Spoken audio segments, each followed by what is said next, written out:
Hey guys, welcome back to my YouTube channel, and today I will be reviewing the Gardevoir V Battle Deck. I hope this one's better than the Venusaur V Battle Deck, but the Venusaur V Battle Deck wasn't bad either, so let's get into it. First off is the main Pokemon of this deck, Gardevoir V.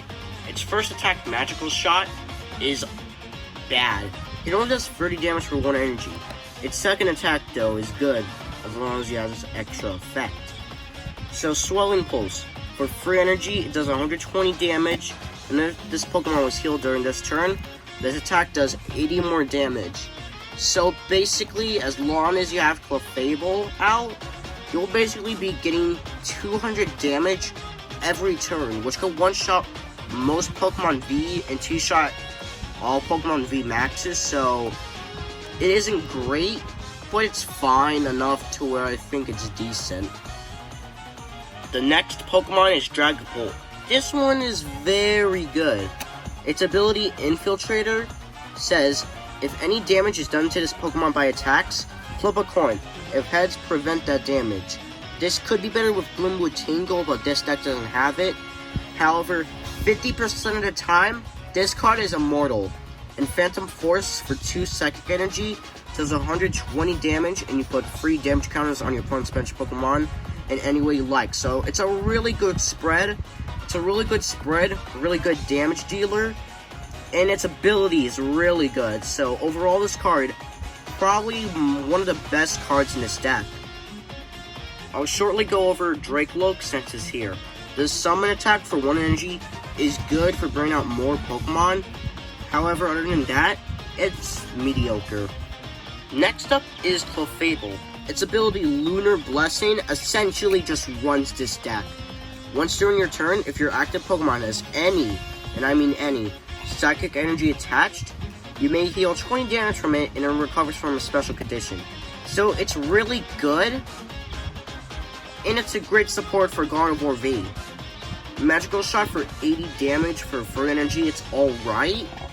I wouldn't recommend using it, but if you have to, then it's a decent option. Overall, Clefable's great.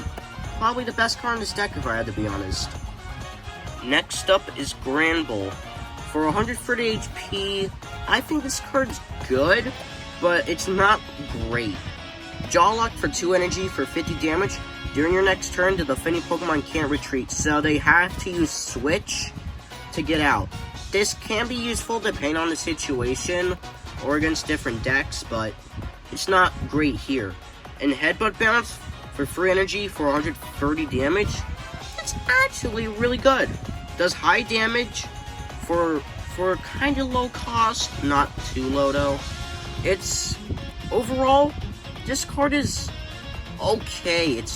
I would say it's good, not great, but good. The final card of this deck is Halucha. Windfall and Speed Attack for 1 energy. Windfall for 1 energy, you shuffle your hand into your deck, then you draw 5 cards. This attack's good for getting new cards, supposing you have a really bad hand, but your next hand could be worse. And Speed Attack for 30 damage, it's just a mediocre attack. I wouldn't really recommend using it unless you have to. Overall, I think this Pokemon's okay at best.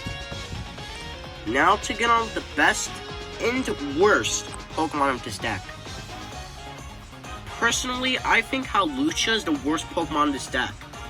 The first attack's okay, but the second attack doesn't have much. It can't survive much, it doesn't do much damage, it's only a draw supporter. What do I think is the best card in this deck? Clefable. Lunar Blessing can heal your Pokemon for up to 40 damage since there's 2 in this deck. It pairs really well. It pairs really well with Gardevoir V. And it has a decent attack. These 2 cards perform like peanut butter and jelly. And I am not kidding.